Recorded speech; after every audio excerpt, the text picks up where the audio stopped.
Hi, in this video I'm going to give an overview of the Solitaire game of my war game Until the Bitter End, and I'm going to talk a little bit about the Solitaire game, how it works, some of the specific mechanics, etc. The game is pretty quick to play and very quick to set up. You have 10 German tokens, 10 British tokens or counters, and then a handful of extra counters there for the gameplay. And it can easily be played in an evening. And this is really kind of the main design focus that I had. I play a lot of Solitaire games in the week. I generally find I play them in the weeknight after coming home from work. And because of that, I find that I've got like an hour or an hour and a half, some nights maybe a little bit more, but not a huge amount of time to play a game. And therefore you either have to leave a game set out or try and pick games that are pretty quick to play. And that was really the kind of key thing I wanted to get across with this game and the Solitaire game, is that it would be quick to set up and quick to play, and that you could play and set up in less than an hour.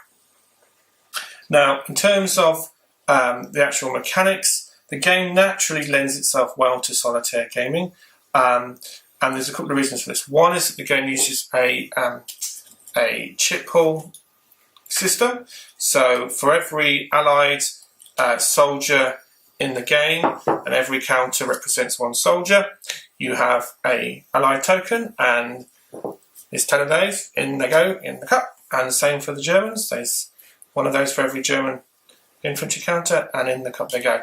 And then you randomly pick one out to determine who goes next. So the Germans, so that means the German can activate a single infantry counter and have a turn. So I like that mechanic a lot, and it works well. It makes the game a little bit less predictable. It's a break from the I go, you go mechanics of a lot of war games. And then the second thing is that in the Solitaire game, you play as the British Airborne, and you have a variety of different scenarios to play through. And in those scenarios, the scenario will tell you which German infantry counters you're going to be using, and which ones are face up at the start of the game and which ones are face down. And if they're face down, it'll be a random counter. So the game will say, hey, put a German counter in G4, that one just there, and then make it random. So you'll turn them all face down, put them all in a cup, and pick one out random, put it down face down. So as a player, you don't know what that soldier is. You don't know what weapon that soldier has, and you don't know what special skills that soldier has until you basically get a what I call eyes on, which is like a line of sight of the counter. And those two mechanics mean that the game naturally lends itself well to Solitaire gaming. In addition to that, when you're playing against the Germans do have an AI mechanics in place, and I'll do a separate video where I'll do a deep dive on exactly how the AI work. It'll take too long on this video to go through that. So the next Solitaire video that I'll be doing, I'll be talking specifically about how the AI work in this game. Now, a lot of the mechanics outside of that, so combat, resolution, movement, the different actions that the counters can perform, are generally speaking the same as the two-player game.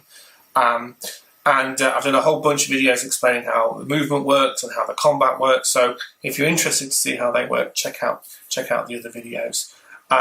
So as you can see, there are mechanics specific to the Solitaire, such as the AI, such as the face down counters. There are some nuances of some of the combat and movement that are Solitaire specific, and they are covered fully in the rules. And then you have the chip pool system, which naturally lends itself well to a Solitaire gaming.